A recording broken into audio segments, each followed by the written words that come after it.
আসসালামু আলাইকুম। Mrs engineering এ আজকে ছাদ ঢালাই পূর্ব প্রস্তুতিমূলক একটা ভিডিও নিয়ে আসছি আপনাদের সাথে।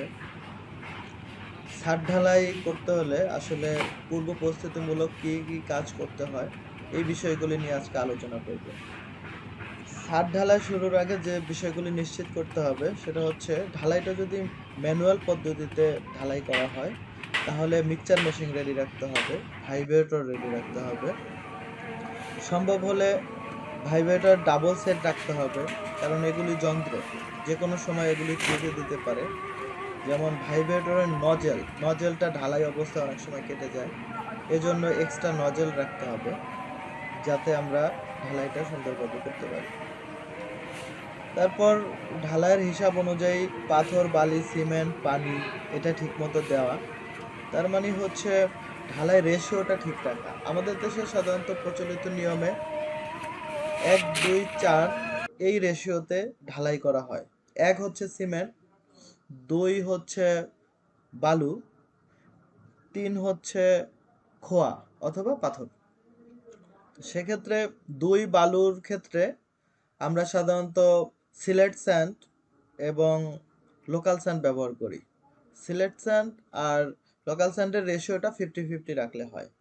তো অনেক সময় আমাদের কাছে ফোন আসে যে ইঞ্জিনিয়ার সাহেব আমরা ছাদ ঢালাই করব, তো কিভাবে আমরা মিক্সিংটা করব, রেশিওটা কি হবে, তখন আমরা সাধারণত এটা বলে দেই। আর লেবাররা সাধারণত মিক্সচার করার সময় হয়তোবা টুকরি অথবা উম, লোহার যে কড়াইগুলি এগুলি দিয়ে মিক্সিং করে। তো সাধারণ হিসাবে আমাদের ছাদ ঢালাইয়ের ক্ষেত্রে 1 ব্যাগ সিমেন্টের সাথে 4 টুকরি বালু এবং 7 টুকরি খোয়া দিলে হয়। আর পাথরের ঢালাই হলে সেক্ষেত্রে 1 ব্যাগ সিমেন্টের সাথে 3টা বালু এবং 6টা পাথর দিয়ে ঢালাই করা হয়।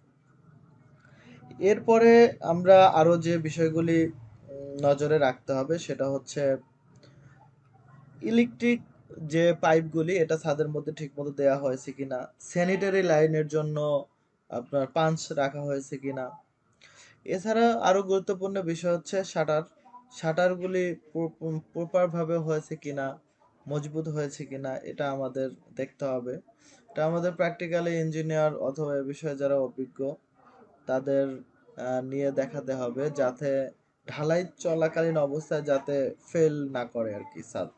অনেক সময় আপনারা দেখবেন বিভিন্ন নিউজে বের হয়, অনেক সময় ছাদ ঢালাই অবস্থায় ছাদের শাটার খুলে যায়, ভেঙে যায়। তো এই জিনিসগুলি খুব ভালোভাবে মেনটেন করতে হবে। এছাড়া আরো কিছু গুরুত্বপূর্ণ বিষয় হচ্ছে, যেমন বর্ষার সিজনে আমরা কাজ করলে যে কোনো সময় বৃষ্টি আসতে পারে, এই চিন্তা করে আমরা পলিথিন, তেরপাল এই জাতীয় জিনিস অ্যারেঞ্জ করে রাখতে হবে। তো আজকে এ পর্যন্তই। ধন্যবাদ। অন্য কোনো ভিডিওতে আবার দেখা হবে আপনাদের সাথে। ধন্যবাদ সবাইকে।